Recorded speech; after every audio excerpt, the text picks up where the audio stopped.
Olá, boa noite. No dia 7 de abril, comemora-se o Dia Mundial da Saúde, criado em 1948, com o objetivo de conscientizar as pessoas sobre a importância da preservação da saúde e da qualidade de vida. Todos os anos, a OMS estabelece um tema simbólico para iniciar o debate sobre os principais problemas dessa área. Em 2018, foi escolhido o lema Saúde para Todos. Mas nesse momento, temos algo a comemorar, com tantas doenças antes consideradas erradicadas reaparecendo no Brasil e em outros países do mundo. Na região norte do país já foram registrados vários casos de sarampo. Outra preocupação no momento é a gripe, que se tornou um desafio para as autoridades de saúde pública. Em apenas 73 dias de 2018, o número de casos confirmados da doença em Goiás já passa de 30. Nessa segunda também é lembrado o Dia de Conscientização do Autismo, criado pela Organização das Nações Unidas em 2007. Nós vamos falar sobre esses assuntos aqui no Sobre Todas as Coisas de hoje com 3 convidadas especiais, não é isso, Darmélia? Isso mesmo, Suzete. Boa noite. Boa noite a você que nos assiste. Recebemos aqui em nosso estúdio a Tatiana Takeda, que é professora, palestrante e autora da coleção e-books Viva a Diferença, o que você precisa saber sobre autismo. Seja bem-vinda, Tatiana. Muito obrigada pelo convite, é sempre um prazer estar com vocês. Recebemos também a doutora Ana Márcia Guimarães, que é médica pediatra, vice-presidente da Sociedade Goiana de Pediatria. Seja bem-vinda, doutora. Muito obrigada. Realmente, né, Tatiana, é um prazer poder contribuir. Que bom. Recebemos também a doutora Cristiane Cobal, que é médica infectologista, está aqui ao meu lado. Ela também é vice-presidente da Sociedade Goiana de Pediatria e médica infectologista do HDT. Seja bem-vinda, doutora. Obrigada. E nós vamos passar o nosso telefone do WhatsApp, que você pode participar com mensagens. Está aí no vídeo, é o 996734567. E também pode assistir pela internet, www.tvbrasilcentral.com.br.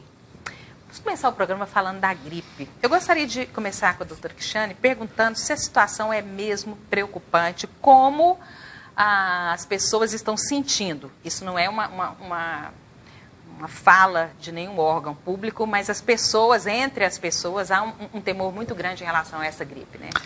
Então, na verdade, nós médicos, nós infectologistas, também estamos preocupados. Esse ano já está sendo muito parecido com o ano de 2016, quando nós tivemos vários casos de gripes graves, que levaram, infelizmente, alguns pacientes ao óbito. Então, esse ano, a partir de janeiro, nós começamos a ver casos de gripe tanto por H1N1 quanto por H3N2, e pacientes evoluindo para insuficiência respiratória. Pois é, mas há motivos? As pessoas devem tomar medidas de precaução nesse momento? Olha, eu acho que sempre, né? Eu acho que sempre, mas nada de pânico. Nós não estamos vivendo uma situação de pânico, até porque nós temos que lembrar que gripe tem tratamento específico.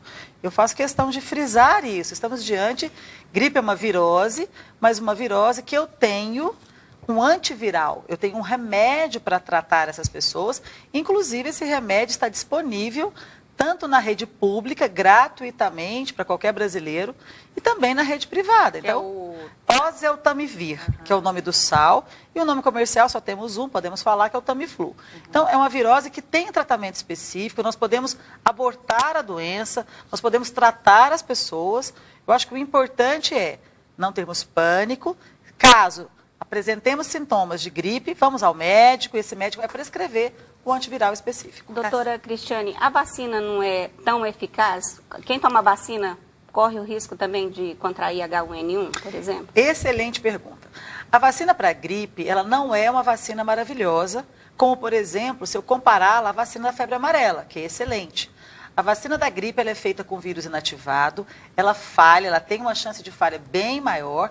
Então, mesmo as pessoas vacinadas, ao griparem, febre alta, mal-estar, sintoma de gripe, ela deve ser tratada. Doutora Ana Márcia, as crianças, parece que há uma preocupação maior em relação a elas, principalmente aquelas crianças que convivem num ambiente onde existem outras crianças, como escolas, creches e berçários, não é? Há uma preocupação de um surto da gripe, principalmente por causa dessas crianças? Suzete, a grande diferença das crianças é porque só praticamente por ser criança, elas já estão no grupo de risco. Porque os adultos, às vezes eles têm a síndrome gripal, mas eles não entram na gravidade, porque são adultos saudáveis, porque não tem uma doença de base, tem um quadro mais leve, eles não entram num quadro grave. A criança, só por ter menos de 5 anos, ela já tem um fator de gravidade. Então, a criança menor de 5 anos que apresenta apenas febre e gripe, e essa gripe pode ser só uma coriza, uma dor de garganta, já tem indicação, né, doutora Cristiane, de usar o nome comercial Tamiflu. Então, as crianças menores de 5 anos não precisam estar com quadro complicado para que seja indicado o tratamento. Então, a Sociedade Goiana de Pediatria está investindo no treinamento dos profissionais mesmo, treinamento dos pediatras que estão aí na frente de pronto-socorros e de atendimento da saúde básica, para que as crianças sejam conduzidas de maneira segura para evitar complicação e morte. Doutora Ana Márcia, você está falando das medidas que os médicos devem tomar, né? Como eles devem proceder. Tem uma pergunta aqui de uma mãe, da Vaci Helena, da Vila Nova, que é mais ou menos dentro disso aí, que as crianças são muito suscetíveis, né, a doenças e a preocupação dela é com relação à gripe H1N1. Como fazer para proteger as crianças num momento desse que as pessoas estão com essa preocupação maior? Hoje eu ouvi algumas mães falarem que vão deixar de levar as crianças para as creches de berçário com medo. Precisa dessa preocupação a esse ponto? Não precisa dessa preocupação. Como a doutora Cristiane disse, nós não estamos numa pandemia, num estado crítico. Então, claro que higiene, lavar as mãos, proteger as crianças daquilo que não é necessário, como, por exemplo, ficar longas horas no shopping, final de semana, e em várias festas de criança, onde as crianças estão doentes. Tudo isso aumenta a exposição da criança. Agora, o vírus, ele circula. Então, não adianta, ele atravessa fronteiras. Não adianta colocar a criança numa redoma que em casa, sem frequentar a escola, ela pode adoecer também, porque tem a circulação do vírus nessa época do ano. Então, as medidas básicas de higiene e manter a criança com saúde, bem nutrida, dormir cedo, hidratar bastante, tomar muito líquido, essas coisas já protegem por si só. Porque não quer dizer que a criança que entra em contato com um vírus, influenza, seja o A ou o B, ela vai desenvolver uma síndrome respiratória aguda grave. Isso não é uma 100%, não. Tem criança pequena que entra em contato com o vírus e tem um quadro leve, e já tem adultos que nem no grupo de risco não estão, que podem evoluir para doença grave. Agora tem uma questão que você falou que eu acho muito importante, então, não menosprezar uma gripe. Em qualquer sintoma de gripe, procurar um atendimento, sim, porque o profissional está, de uma forma, capacitado para ver se essa gripe é ou não uma situação mais perigosa. Sim, né? Existe um fluxograma, né? Então, a Sociedade de Imunologia, de Infectologia, de Pediatria, existe um fluxograma que o médico enquadra a criança, onde as setinhas facilmente levam para qual é a conduta correta. Isso protege a criança, protege o paciente. Nós vamos falar das vacinas que já estão sendo administradas na rede particular, mas eu quero saber antes da Tatiana Takeda, o que nós precisamos saber sobre o autismo? Hoje é o Dia Mundial, né, de conscientização do autismo. Da consciência do autismo. E como a Suzete mesmo disse, desde 2007 a ONU elegeu essa data para estar levando informações a respeito do autismo para as famílias, para a sociedade, porque percebeu-se, né, essa falta de informações concretas, né, a respeito do autismo. E a partir do momento que você tem mais informações, você tem menos preconceito. Quando você tem menos preconceito, você tira o menino de dentro de casa. Né? E isso é muito importante. Jamais reter uma criança, um adolescente, um adulto dentro de casa. Eles têm o direito de viver em sociedade e a sociedade tem a obrigação de aceitá-lo como ele é. Afinal de contas, ele só é um pouquinho diferente. Tatiana, a inclusão ainda é o grande desafio, tanto dos profissionais de saúde quanto dos pais, dos profissionais de educação? Ah, com certeza. Inclusão escolar, em especial, é bem sintomática, né? Mas eu costumo dizer que a inclusão escolar, ela é um caminho sem volta.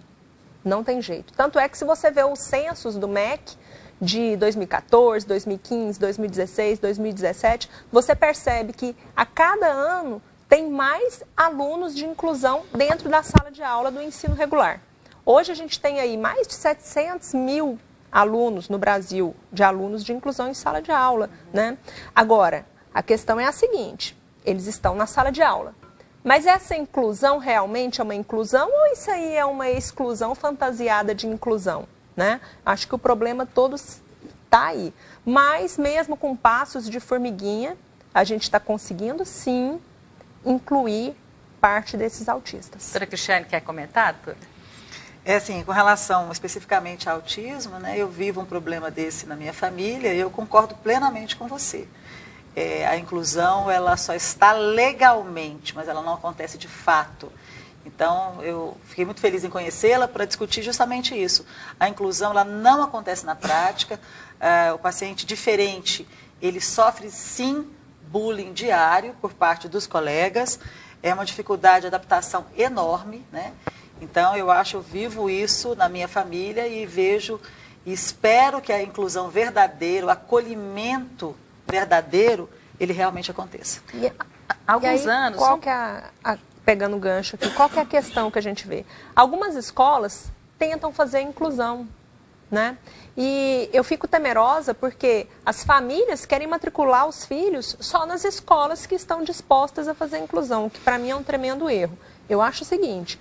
A família tem que focar na escola, foca naquela e a inclusão tem que acontecer naquela escola. Mas e foi assim que aconteceu, não é? Nos últimos anos, a gente falou, com quantos anos está o seu filho, Tatiana? Ele já vai fazer 7 anos. Pois é, acho que a gente conversou... Ele era bebê. Ele era bebê. E de lá para cá, eu acho que a gente tem muito a comemorar, exatamente por isso, porque as escolas tiveram que se adaptar a essa realidade, com muitas dificuldades ainda, com muitas barreiras ainda, com alguma dificuldade em algumas situações, mas nós tivemos progressos. Tivemos, e é essencial que haja um diálogo entre os terapeutas, a família e a escola. Se não tiver um diálogo entre esses três, a gente não tem inclusão. O problema é ter diálogo entre esses três.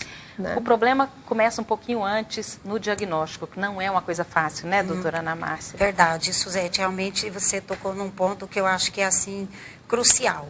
E, mais uma vez, a Sociedade Goiana de Pediatria, junto com a pessoal da educação, a gente tenta treinar e trazer novidades para os pediatras, porque a gente fala, né, que não tem jeito, quem é mãe sabe, se cai um fio de cabelo, ou se tem uma doença grave, a família vai procurar o pediatra. Então, o pediatra é o único. O pediatra é o primeiro e talvez o único profissional que pode ter a chance de modificar a trajetória de vida daquela criança. E o que a gente tem visto, ouviu até um tempo atrás, acontecer com mais frequência, graças a Deus está mudando, é que o pediatra, às vezes, ele era um obstáculo mesmo. O pediatra, o neuropediatra, né, Tatiana? A família percebia a dificuldade, percebia a diferença com os priminhos ou com, às vezes, um outro irmão mais velho ou que nascia mais novo, levava a criança, questionava com o profissional que tinha alguma coisa errada e, às vezes, ela era desestimulada a procurar uma outra terapia, uma estimulação precoce e ia se perdendo tempo, muito tempo, e perdendo depois as janelas de oportunidades cerebral se fecham e você pode fazer alguma coisa pela criança? Sim, sempre pode fazer, mas quanto mais cedo, melhor. A gente fala que o ideal é começar antes dos 3 anos. Assim você dá para essa criança uma oportunidade de trajetória de vida equiparada aos seus pares. Tatiana, você falou ainda há pouco da falta de informação. E muitos pais desconhecem os direitos que o autista tem. Você poderia enumerar os principais?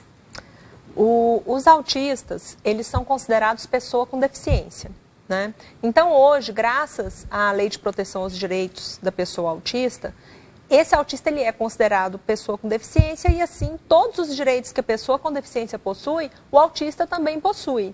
Então, os mesmos direitos direitos à educação, saúde, lazer, prioridade de atendimento, isso é muito importante, transporte, né? Há casos, inclusive, que a gente tem transporte gratuito, descontos, isenções, né? São vários os direitos. E eu convido todos a conhecerem a Lei 13.146 de 2015, que é a Lei Brasileira de Inclusão, também chamado de Novo Estatuto da Pessoa com Deficiência. E lá na Lei Brasileira de Inclusão estão lá elencados praticamente todos os direitos que a pessoa autista possui. Tatiane, tem uma associação também que abriga essas famílias? Abrigar famílias, aqui em Goiás a gente tem alguns grupos de pais, né? Efetivamente eu não conheço nenhum grupo de pais ou associação que possua, por exemplo, uma sede, né? Que possa fazer um trabalho com uma sede. Mas tem grupos de pais que se reúnem, né, para estar trabalhando essas questões relativas às pessoas com autismo. E você tem um projeto também na OAB, se não me engano, da elaboração de uma carteira de identificação para o autista. Ah, sim. Como é que está esse projeto? Lá na OAB, nós temos a Comissão dos Direitos da Pessoa com Deficiência e eu coordeno a Subcomissão de Defesa dos Direitos da Pessoa com Autismo. E lá a gente conseguiu, junto ao governo do estado de Goiás, né, via da Secretaria Cidadã, que fosse criado a carteira de identificação do autista. Essa carteira de identificação do autista, ela veio para dar atendimento prioritário para o autista e principalmente para a gente conseguir fazer uma contagem desses autistas para finalmente a gente poder ter o quê? Políticas públicas. Tá certo. Nós vamos chamar nosso primeiro intervalo, daqui a pouco voltamos falando da vacina. A vacina que nós tomamos no ano passado, que algumas pessoas tomaram no ano passado, ela de alguma forma, ela protege a pessoa com esse vírus deste ano? A gente volta daqui a pouco.